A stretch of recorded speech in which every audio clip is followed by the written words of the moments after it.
അങ്കുനെ സ്കൂളിൽ വിടാനായിട്ട് രാവിലെ അങ്ങനെ എഴുന്നേറ്റ് ഇതേ കിച്ചണിൽ വന്നിട്ടുണ്ട്. കണ്ണൊക്കെ ഇങ്ങനെ തുറന്നു വെച്ചാ വന്നത് കേട്ടോ. എഴുന്നേക്കാൻ നല്ല മടിയുണ്ടായിരുന്നു. അപ്പൊ എന്തായാലും വന്ന് പാലൊക്കെ കാച്ചാൻ വെച്ചു. ഇന്ന് അവന് ഇഡ്ഡലി സാമ്പാറുമാണ് കൊടുത്തു വിടുന്നത്. സാമ്പാർ ഫ്രിഡ്ജിൽ വെച്ചിട്ടുണ്ടായിരുന്നു തലേ ദിവസം ഉണ്ടാക്കിയ കുറച്ച്. പിന്നെ ഇഡ്ഡലിയും പെട്ടെന്ന് മാവ് കോരി ഒഴിച്ചു. ഇഡ്ഡലി സാമ്പാറും ടിഫിനിലാക്കി. പിന്നെ ഫ്രൂട്ട്സ് ബ്രേക്കിന് കുറച്ച് ബദാമാണ്, അവൻ അതാണ് ഇഷ്ടം. അതുകൊണ്ട് തന്നെ ഞാൻ അങ്ങനെ കൊടുക്കും. സോക്ക് ചെയ്തെന്ന് അവന് അത്ര ഇഷ്ടമില്ലാത്തതുകൊണ്ട് അങ്ങനെ അങ്ങ് ഇട്ട് കൊടുക്കും. ഒരു 8 എണ്ണം തന്നെ മതിയല്ലോ. അങ്ങനെ ടിഫിനും വെള്ളമൊക്കെ പാക്ക് ചെയ്ത് അങ്കുവിനെ സെറ്റാക്കി. രാവിലെ അവന് ബ്രേക്ക്ഫാസ്റ്റ് ഒക്കെ കഴിച്ചിട്ട് പോകുന്നൊക്കെ ഭയങ്കര ബുദ്ധിമുട്ട്. അവൻ കഴിക്കത്തില്ല. അപ്പോൾ ഞാൻ കുറച്ച് ബൂസ്റ്റ് ഇട്ടിട്ട് ഒരു കുഞ്ഞു ഗ്ലാസ്സിൽ പാല് നല്ല പതപ്പിച്ചാറ്റി കൊടുക്കും.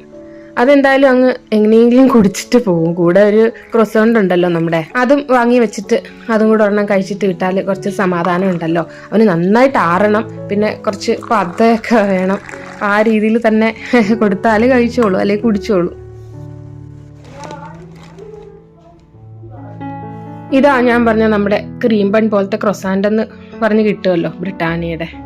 അല്ലെങ്കിൽ ഒരുപാട് കമ്പനീസിൻ്റെ ഇപ്പോൾ ഉണ്ട്. ഞാനിവിടെ കിട്ടുന്നത് ബ്രിട്ടാനിയ, അപ്പോൾ അത് വാങ്ങിച്ചു വെച്ചേക്കും.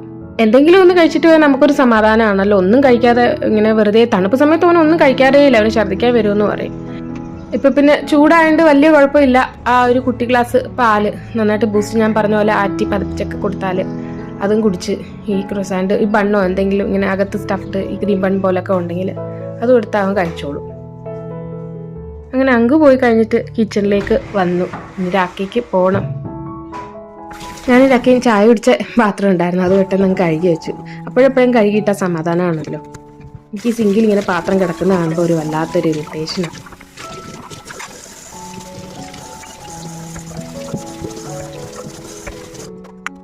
രാവിലെ തന്നെ ഇനി ചെയ്യാൻ പോകുന്നൊരു കാര്യം വെച്ചാൽ ഫ്രിഡ്ജിൽ കുറച്ച് തണ്ണിമത്തങ്ങ ഉണ്ടായിരുന്നു കേട്ടോ. ഉപയോഗിച്ചതിൻ്റെ ബാക്കി ഇതേ ഞാൻ അലൂമിനിയം ഫോയിലിൽ നന്നായിട്ട് റാപ്പ് ചെയ്ത് വെച്ചിട്ടുണ്ടായിരുന്നു. അതിന്ന് കുറച്ച് മുറിച്ചെടുത്തിട്ട് ബാക്കി അങ്ങനെ വെക്കുക. അപ്പോൾ അങ്ങനെ ഒട്ടും കേടാവാതെ ഇങ്ങനെ ഇരിക്കും. അത് മിക്സിയിലിട്ട് വെള്ളവും പഞ്ചസാര ഒന്നും ചേർത്തിട്ടില്ല, ജസ്റ്റ് ഒന്ന് അടിച്ചെടുത്തു. മെലൻ സീഡ്സ് ഭയങ്കര നല്ല കേട്ടോ. അപ്പം നമുക്ക് കുരും കൂടി ഇട്ട് അടിക്കാം. കാരണം നമുക്ക് പൈസയൊക്കെ കൊടുത്തിപ്പോൾ വാങ്ങാൻ സെപ്പറേറ്റ് ആയിട്ട് കിട്ടും മെലൻ സീഡ്. അതൊന്ന് അരിച്ചെടുത്തു. പിന്നെ നമ്മുടെ കുൾഫി മേക്കറിലേക്ക് ഒഴിച്ചു വെക്കുക. നല്ല മധുരമുള്ള തണ്ണിമത്തങ്ങ.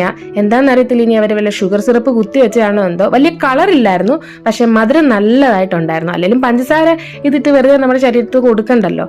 ഇങ്ങനെ തന്നെ കുൾഫി മേക്കറിലോട്ട് ഒഴിച്ചിട്ട് അതങ്ങ് അടച്ചു വെച്ചു.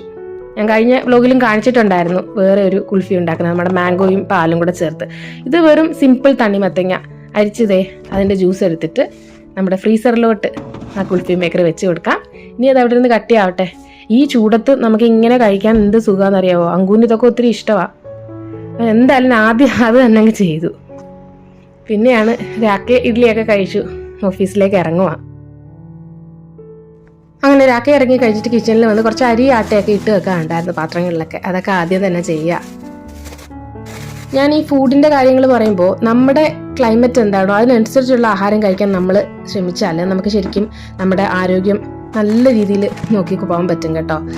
2 വർഷം മുന്നേ മെയ് 20-ാം തീയതി രാക്കേക്ക് ചിക്കൻ ബോക്സ് വന്നു. അത് ഒരിക്കലും മറക്കാത്ത ഒരു സമയമായിരുന്നു ഞങ്ങളുടെ. രാക്കേക്ക് വന്ന് കുളിച്ച് പോയതിന് ശേഷം എനിക്കും അങ്കൂനും വന്നു. ഞാൻ ഹോസ്പിറ്റലിലൊക്കെ അഡ്മിറ്റ് ചെയ്ത് ഒത്തിരി ഭയങ്കരമായി ഞങ്ങൾ ബുദ്ധിമുട്ടിയ ഒരു സമയമായിരുന്നു. അപ്പോൾ ഈ ചൂട് വരുമ്പോൾ തന്നെ ഞാൻ എങ്ങനെയെങ്കിലും ചൂടിനെ അവോയ്ഡ് ചെയ്യാനുള്ള സംഭവങ്ങൾ ഞാൻ ആദ്യം ഇപ്പം നോക്കി തുടങ്ങും കേട്ടോ. എനിക്ക് അത്ര പേടിയാണ്. ലഞ്ചിന് ഇന്നൊരു 1 പോട്ട് മീൽ. അതിന് ഞാൻ കുറച്ച് നെയ്യും എണ്ണയും കൂടെ ഒരു കുക്കറിലേക്ക് ഒഴിച്ചു. എൻ്റെ സ്ഥിരം ഈ പുലാവൊക്കെ ഉണ്ടാക്കുന്ന കുക്കറാണ്. വെജിറ്റബിൾ ബിരിയാണിയൊക്കെ ഞാൻ നേരത്തെ ഉണ്ടാക്കുന്ന ഈ കുക്കറിൽ എനിക്കൊരു കോൺഫിഡൻസ് ആയി കുക്കർ. അപ്പോൾ അതിലേക്ക് ഞാൻ ആദ്യം കുറച്ച് സോയ ഒന്ന് വറുത്തെടുത്തു. പിന്നെ സവാള വഴറ്റി, പച്ചമുളക് വഴറ്റി, പിന്നെ ബീട്രൂട്ടും ഉരുളക്കിഴങ്ങും എല്ലാം ഒന്ന് വഴറ്റിയിട്ട് അതിലേക്ക് കുറച്ച് മഞ്ഞൾപ്പൊടിയും മുളക് പൊടിയും കുരുമുളക് പൊടിയും ഗരം മസാലയും ആവശ്യത്തിന് ഉപ്പും പിന്നെ സോനാ മസൂരിയുടെ അരി ഒരു അരമണിക്കൂർ ഈ പച്ചക്കറിയൊക്കെ ഒന്ന് കഴുകി അരിയുന്ന സമയം കൊണ്ട് ആ അരി കുതിർത്ത് അതുകൂടെ നന്നായിട്ടൊന്ന് റോസ്റ്റ് ചെയ്തിട്ട് അരി ഡയറക്റ്റ് വെള്ളവും കൂടെ ഒഴിച്ച് ആവശ്യത്തിന് ഉപ്പൊക്കെ നോക്കി അടച്ച് നമുക്കൊരു ഹൈ ഫ്ലെയിമിൽ 2 വിസിലും എടുത്ത് വേവിച്ചെടുക്കാം. ഓരോരുത്തരുടെ കുക്കർ അനുസരിച്ച്. എനിക്ക് ഈ കുക്കർ എപ്പോഴും കംഫർട്ടബിൾ. അപ്പോൾ അത് ആവിയൊക്കെ മാറി തുറന്ന് നോക്കിയപ്പോൾ പെർഫെക്റ്റ് ആയിട്ട് വരും. എനിക്കറിയാതെ എനിക്കൊരു കോൺഫിഡൻസ് ആണെന്ന് ഞാൻ പറഞ്ഞിട്ടുണ്ടല്ലോ. അപ്പം നമ്മുടെ പുലാവ് അല്ലെങ്കിൽ വെജിറ്റബിൾ റൈസ്, നമ്മുടെ സോയയും ബീട്രൂട്ടും ഇട്ടുള്ളൊരു ഹെൽത്തി വെജിറ്റബിൾ റൈസ് റെഡിയായി വന്നിട്ടുണ്ട്. പെട്ടെന്ന് അങ്ങ് കാര്യം റെഡിയാക്കി എടുത്തു. പിന്നെ ബൂന്തി റൈത്ത കുറച്ചുണ്ടാക്കി വെക്കുന്നുണ്ട്. തൈരെടുത്തു. ഞാൻ നേരത്തെയും കാണിച്ചിട്ടുണ്ട് ബൂന്തി റൈത്ത. ബൂന്തി എന്ന് പറഞ്ഞ് റൈത്ത ബൂന്തി എന്ന് പറഞ്ഞാൽ ഹൽദിറാംസിൻ്റെ എനിക്കിപ്പോൾ ഇവിടെ അവൈലബിൾ ആയിട്ട് കിട്ടിയിരിക്കുന്നത്. പല കമ്പനികളുടെ കിട്ടും. അത് പൊട്ടിച്ചിട്ടുണ്ട്. പിന്നെ തുപ്പും കാര്യങ്ങളൊക്കെ ഉണ്ട്. ഉഴുന്നിൻ്റെ ആണെന്ന് തോന്നുന്നു. നമ്മൾ കഴിക്കുമ്പോൾ തന്നെ ഉഴുന്നിൻ്റെ ടേസ്റ്റാണ്, കടലമാവിൻ്റെ അല്ല. പിന്നെ അല്ലാതെ തൈരും ഉണ്ട്. അപ്പോൾ അതിൻ്റെ കോംബോ ഇതാണ്. പിന്നെ മെയ്ഡ് വന്നിട്ട് പോയി. അതിനുശേഷം വീണ്ടും കിച്ചണിലേക്ക് കയറി. നമ്മുടെ ചെടിക്കൊക്കെ കുറച്ച് ആഹാരം കൊടുക്കാം. വെള്ളമാണല്ലോ അതിൻ്റെ മെയിൻ സോഴ്സും. അതിനൊക്കെ കുറച്ച് വെള്ളം കൊടുത്തു. ഞാൻ പറഞ്ഞല്ലോ ഇവിടെ ഭയങ്കര ചൂടാണ്. 44 ഡിഗ്രി വരെ ഇപ്പോൾ പോകുന്നുണ്ട് ചൂട്. ഇനി കൂടിയേ വരത്തുള്ളൂ. അത്രയ്ക്ക് ചൂടാണ്. ഇവിടെ മെയ്ഡിനോട് ചോദിച്ചു ഞാൻ ഇവിടുത്തെ ഭക്ഷണത്തിൻ്റെ രീതിയൊക്കെ ചോദിച്ച് മനസ്സിലാക്കിയിട്ടുണ്ട്. ഇവിടെ മെയിൻലി പാലാണ്. പാല്, തൈര്. പാൽത്തൊട്ടി എന്നാണ്, ഇന്ത്യയുടെ പാൽത്തൊട്ടിയാണല്ലോ ഹരിയാന എന്ന് പറയുന്നത്. നല്ല പാൽ ഇവിടെ കിട്ടും. 1 ലിറ്റർ 40 രൂപയേ ഉള്ളൂ. അത് എരുമയുടെ ആണെങ്കിലും പശുവിൻ്റെ ആണെങ്കിലും. ഞാൻ പശുവിൻ്റെ പാലാണ് വാങ്ങുന്നത്. എരുമപ്പാലിന് കുറച്ചും കൂടെ കട്ടിയാണ്. പിന്നെ നമ്മുടെ ആടിൻ്റെ പാലുണ്ടല്ലോ, ചെമ്മരി ആടിൻ്റെ അല്ലാത്ത, അതിന് കുറച്ചും കൂടെ വിലയാണ്. പക്ഷെ ഞാനത് വാങ്ങാറില്ല. ഞാൻ നമ്മുടെ പശുവും പാലാണ് വാങ്ങുന്നത്. അല്ലാതെ നമ്മുടെ പാക്കറ്റ് മിൽക്കും വാങ്ങിച്ചു വെക്കും. ഇപ്പം നമ്മൾ ഈ ഷേക്ക് പോലത്തുള്ള കാര്യങ്ങളൊക്കെ ചെയ്യുന്നതുകൊണ്ട് പാക്കറ്റ് മിൽക്ക് ആകുമ്പം കുറച്ച് തണുത്തിരുന്നാൽ പച്ചക്കായാലും അങ്ങ് അടിച്ചെടുക്കാമല്ലോ. മറ്റേത് കാച്ചി തണുപ്പിച്ച് ഫ്രിഡ്ജിൽ വെച്ചത് ഇല്ലെങ്കിൽ ബുദ്ധിമുട്ടല്ലേ. അപ്പോൾ അതൊക്കെ ഞാനിപ്പോൾ സ്റ്റോക്ക് ചെയ്ത് വെക്കും. പിന്നെ സമ്മേഴ്സ് ആയതുകൊണ്ട് ഒറ്റ ചായ കുടിക്കത്തുള്ളൂ. വിൻറ്റേഴ്സിന് ഒത്തിരി കുടിക്കുമായിരുന്നല്ലോ. രാവിലെ വന്ന് ബ്ലഡ് ടെസ്റ്റ് ചെയ്യാൻ എടുത്തുകൊണ്ട് പോയി. കൂടെ ഇങ്ങനെ ഹെൽത്ത് ചെക്കപ്പ് ചെയ്യാറുണ്ട്. അങ്ങനെ ഫാസ്റ്റിംഗ് ബ്ലഡ് എടുത്തുകൊണ്ട് പോയി. പിന്നെ എന്താണ്, ലഞ്ചിന് എന്തായാലും സ്മൂത്തിയും കൂടെ അടിക്കാമെന്ന് വെച്ചിട്ട് മാങ്ങയും പഴവും ബൂസ്റ്റും പാലും. ഞാൻ പറഞ്ഞ പോലെ ഇവിടെ മദർ ഡയറിയുടെയും അമൂലിൻ്റെയും നല്ല പാല് കിട്ടും. ഇപ്പം മദർ ഡയറിയുടെ പാല് ഉണ്ടായിരുന്നു. അത് നമുക്ക് പച്ചക്ക് ഇട്ടങ്ങ് അടിക്കാം. നമ്മൾ അല്ലാതെ വാങ്ങുന്നതാണെങ്കിൽ നന്നായിട്ട് കാച്ചി തണുപ്പിച്ചിട്ടേ എടുക്കത്തുള്ളൂ. ഇതങ്ങനെ നമ്മുടെ സ്മൂത്തി ആയിട്ട് എടുത്തിട്ടുണ്ട്. രാക്കേക്കും ഒരു ഗ്ലാസ് കൊടുക്കാം. അങ്കു വരുമ്പം അവനും കൊടുക്കാം. ഞാൻ പറഞ്ഞല്ലോ തണുപ്പത്തായിരുന്നു ശരിക്കും ചായ കുടിക്കാനുള്ള ടെൻഡൻസി. ഇപ്പോൾ ചായ കുടിക്കാനോ തോന്നില്ല. പിന്നെ രാവിലെ എഴുന്നേറ്റ് ഒരു ചായ കുടിക്കും. അത് നമുക്ക് ശീലമായതുകൊണ്ടായിരിക്കും. അത് മാത്രമേ ഇപ്പോൾ ചായ കുടിയുള്ളൂ. ഞാനിപ്പോൾ ചായ ഇടുന്നത് ഇങ്ങനെ കാണിക്കാറും ഇല്ലല്ലോ. നേരത്തെ എൻ്റെ എല്ലാ വ്ളോഗിലും ചായ ഇടുന്നതും ഒഴിക്കുന്നതും കുടിക്കുന്നതും ഒക്കെ കാണിക്കുമായിരുന്നു. സ്മൂത്തി ഒന്ന് അലങ്കരിച്ചൊക്കെ എടുത്തിട്ടുണ്ട്. കുറച്ച് ചോക്ലേറ്റ് സിറപ്പൊക്കെ ഒഴിച്ച് കേട്ടോ. ഞാൻ നേരത്തെയൊക്കെ ഒത്തിരി പറഞ്ഞിട്ടുണ്ട്. ഡിന്നറിന് രാത്രിയിൽ ഞാൻ കുറച്ച് ഉണക്കമുന്തിരിങ്ങ സോക്ക് ചെയ്ത് അതൊന്ന് അടിച്ച് വെള്ളമായിട്ട് ഞങ്ങൾ 3 പേര് അതിൻ്റെ ഓരോ ഗ്ലാസ് കുടിച്ചിട്ടാണ് കിടക്കുന്നതെന്ന്. അപ്പോൾ ഈ പ്രാവശ്യം നമ്മൾ ഓൺലൈൻ വാങ്ങിച്ച നമ്മുടെ ഉണക്കമുന്തിരി ഇതാട്ടോ. അഫ്ഗാനി റൈസിൻസ് എന്ന് പറഞ്ഞാണ് വന്നത്. ഒത്തിരി വലുതാണ്, നല്ല ടേസ്റ്റ് ഉണ്ട്. നമ്മുടെ ഡേറ്റ്സ് പോലെ തന്നെ ഒത്തിരി ടേസ്റ്റ് ഉണ്ട് വെറുതെ കഴിക്കാനായിട്ട്. നേരത്തെയൊക്കെ നാടൻ പോലെ കുഞ്ഞായിരുന്നു. പക്ഷെ അത് നല്ല മധുരം കേട്ടോ. ഇതിന് മധുരം ഉണ്ടോ എന്ന് അറിയത്തില്ല. ഞാൻ ആദ്യമായിട്ട് ഇപ്പം ഇട്ട് നോക്കുന്നേ ഉള്ളൂ. പക്ഷെ കുറച്ചിട്ടാൽ മതിയെന്ന് തോന്നുന്നു. ഇത് എന്തായാലും ഒന്ന് നന്നായിട്ടൊന്ന് കഴുകി കുറച്ച് നമ്മുടെ സ്ഥിരം ചെയ്യുന്ന പോലെ തന്നെ ഒന്നൊരു ഗ്ലാസ്സിലേറ്റിട്ടിട്ട് കുറച്ച് വെള്ളം ഒഴിച്ചിട്ട് സോക്ക് ചെയ്യാൻ വെച്ചിട്ടുണ്ട്. രാത്രി ഇതൊന്ന് അടിച്ചു കുടിക്കുമ്പോൾ അറിയാം മധുരം ഉണ്ടോ. വെറുതെ കഴിക്കാൻ നല്ല ടേസ്റ്റ് മറ്റേനെ കാട്ടിട്ടോ. നമ്മുടെ ചെടിയുടെ കാര്യം ഞാൻ പറഞ്ഞല്ലോ. അതിനും കൂടെ വെള്ളം തളിച്ച് കൊടുത്തില്ലെങ്കിൽ അതിൻ്റെ കാര്യവും കഷ്ടമാണ്. CC പ്ലാന്റിന് ഞാൻ വെള്ളം ഒഴിച്ചു കൊടുക്കത്തേ ഇല്ല. മൊത്തത്തിൽ കാണുന്ന ഈ പുകമയം എന്താ വെച്ചാൽ വൈകുന്നേരം കൊതുകിനെ ഓടിക്കാൻ വേണ്ടി ഒരു മെഷീനും കൊണ്ട് അവർ പോകുന്ന കേട്ടോ. എല്ലാ ദിവസവും വിളക്കെത്തിക്കുന്ന സമയമാകുമ്പോൾ ഇങ്ങനൊരു സംഭവമുണ്ട്. ഡീസൽ എഞ്ചിൻ കത്തുന്നൊരു വല്ലാത്ത മണം. ഈ സമയത്ത് ആരും പുറത്തങ്ങനെ ഇറങ്ങാറില്ല. പുറത്തുള്ളവരൊക്കെ മൂക്ക് കുത്തി മാറി. ഈ അടിക്കുന്ന ആളെങ്ങനെ പോകുമെന്ന് എനിക്കറിയത്തില്ല. ഞാൻ എന്തായാലും വീഡിയോ എടുക്കാമെന്ന് പുറത്തിറങ്ങി. ഞാൻ പറഞ്ഞല്ലോ ഇപ്പോൾ ചായയൊക്കെ കുറച്ചെന്ന്. ഇപ്പോൾ രാവിലെ ഒരു ചായ കുടിക്കത്തേ ഉള്ളൂ ഞാനും രാക്കയും. അങ്കു പിന്നെ ചായ ഒന്നും കുടിക്കാറേ ഇല്ല. വൈകുന്നേരം റോസ് മിൽക്കാണ് ഇന്ന് അടിക്കുന്നത്. മിക്ക ദിവസവും ഇപ്പം റോസ് മിൽക്കാണ്. ഞാൻ ഇഷ്ടംപോലെ പാലിപ്പോൾ സ്റ്റോക്ക് ചെയ്ത് വെക്കാറുണ്ട്. റോസ് സിറപ്പ് ഒഴിച്ചു കൊടുത്തിട്ടുണ്ട് നമ്മുടെ പാലിലേക്ക്. തണുത്ത പാല. അങ്കുവിന് കുറച്ച് കട്ടിയായ പാലില്ല. അപ്പോൾ കുറച്ച് ഐസ് ഇങ്ങനെ കടിക്കുന്നവന് ഇഷ്ടം. അവന് തണുപ്പ് കുഴപ്പമില്ല.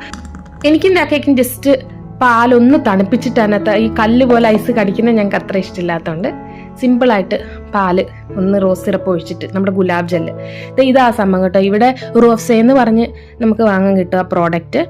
ഈ മുസ്ലിംസൊക്കെ നോമ്പ് തുറക്കുമ്പോഴൊക്കെ ഇവിടെ ഈ ഫാസ്റ്റിംഗ് ഒക്കെ കഴിഞ്ഞിട്ട് നോമ്പ് തുറക്കുമ്പോൾ ഫസ്റ്റ് ഇത് കുടിക്കും. നല്ല ഹെൽത്തി സംഭവമാണെന്നാണ് പറയുന്നത്. ഇവിടെ എല്ലാ വീടുകളിലും ഇത് വെറും വെള്ളത്തിൽ കലക്കി ഇങ്ങനെ തരും. നമ്മൾ വീട്ടിലൊക്കെ ചെന്നാൽ ചെറിയ തണുപ്പോടുകൂടി അല്ലാതെയൊക്കെ ഇത് ഹെൽത്തി ആണെന്നാണ് പറയുന്നത്. അപ്പോൾ ഞാൻ അതാ ഒഴിച്ചേക്കുന്നത്. നമ്മുടെ നാട്ടിലൊക്കെ റോസ് സിറപ്പ് കിട്ടും. അപ്പോൾ ഈ ഫ്ലേവറൊക്കെ ഇഷ്ടമുള്ളവർക്ക് ഇങ്ങനെയൊക്കെ ട്രൈ ചെയ്യാം. നമ്മുടെ ചൂടിനെ ബീറ്റ് ചെയ്യാൻ നല്ല ടിപ്പാട്ടോ ഇതൊക്കെ. ഞങ്ങളിപ്പോൾ ഇങ്ങനെയൊക്കെയാണ് ചെയ്യുന്നത്. ഇവിടെ ഉള്ളവർ എന്താ ചെയ്യുന്നത് അതൊക്കെ ഞാൻ പഠിച്ചിട്ട് നമുക്ക് എന്തെങ്കിലും ഹെൽത്ത്, ഞാൻ പറഞ്ഞില്ലേ നമുക്ക് ഈ ചിക്കൻ ബോക്സ് വന്നതിന് ശേഷമുള്ള പേടി കാരണം ഞാനിങ്ങനെയൊക്കെ മെല്ലെ പഠിച്ച് ഇപ്പോൾ ഇതൊക്കെ പരീക്ഷിച്ച് ഇതൊക്കെ ഞങ്ങളുടെ ഒരു ഡെയിലി റൂട്ടീനായി. അങ്കിത്ത് ട്യൂഷനൊക്കെ കഴിഞ്ഞു, സ്കൂളിൽ പോയി വന്ന് കുളിച്ച് ട്യൂഷന് പോയിട്ട് ഇനി അടുത്ത ബാഡ്മിൻ്റൺ ക്ലാസ്സിന് പോവാം. ഇന്നിന് സ്വിമ്മിങ്ങിന് പോകുന്നില്ല, കാരണം ബാഡ്മിൻ്റൺ കുറച്ച് ലേറ്റ് ആയിട്ടാണ് ഇന്ന്. അപ്പോൾ ബാഡ്മിൻ്റൺ കഴിഞ്ഞിട്ടാണ് തിരിച്ച് വരും. ഡിന്നറിനായിട്ട് ഞാൻ കടായി വെച്ച് എണ്ണ ഒഴിച്ച് സവാള വഴറ്റി ചിക്കൻ കറിയാണ്. എളുപ്പത്തിലുള്ളൊരു ചിക്കൻ കറി. എന്തോ ഒരു മടി, അപ്പോൾ ഒരു മടി പിടിച്ചൊരു ചിക്കൻ കറിയാണ്. സവാളക്കകത്തോട്ട് നമ്മുടെ ഒരു തക്കാളിയും കൂടെ വഴറ്റി പൊടികളെല്ലാം ഇട്ട് കൊടുത്ത് മഞ്ഞൾപ്പൊടി, മുളക് പൊടി, കുരുമുളക് പൊടി, ഗരം മസാല, ഇത്രേ ഉള്ളൂ. നന്നായിട്ടൊന്ന് വഴറ്റിയിട്ട് അതിലേക്ക് നമ്മുടെ ചിക്കനും കൂടി ഇട്ടിട്ട് നന്നായിട്ടൊന്ന് പെരട്ടി റോസ്റ്റ് ചെയ്തെടുക്കാം കേട്ടോ. ബോൺലെസ് ചിക്കനാ, ബ്രസ്റ്റ് ഉണ്ടായിരുന്നു, അത് ഞാൻ പീസ് ചെയ്ത് വലിയ പീസായിട്ട് തന്നെ ഇങ്ങനെ വെച്ചു.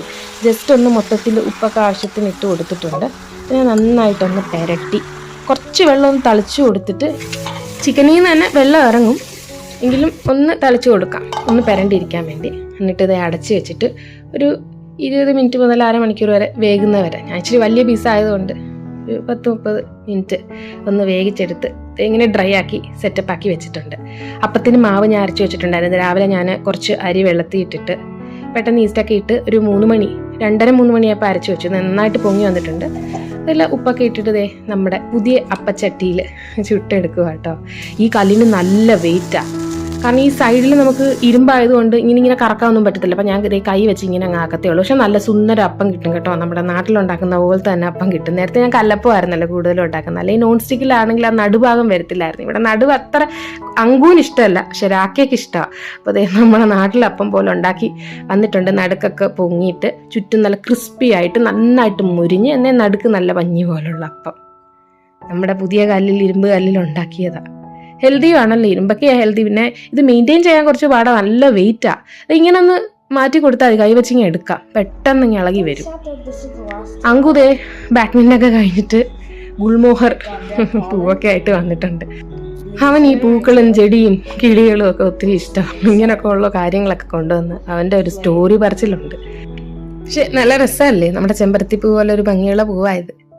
അങ്ങനെ ഡിന്നറൊക്കെ എടുത്തു വെച്ചിട്ടുണ്ട് കേട്ടോ, നമ്മുടെ അപ്പവും ചിക്കൻ പെരട്ടും. ഇന്നത്തെ വീഡിയോ അങ്ങനെ ഇവിടെ വെച്ച് വൈൻഡപ്പ് ചെയ്യാണ് കേട്ടോ. മറ്റൊരു നല്ല വീഡിയോ ആയിട്ട് കാണുന്നത് വരെ എല്ലാവർക്കും thank you so much. Bye bye.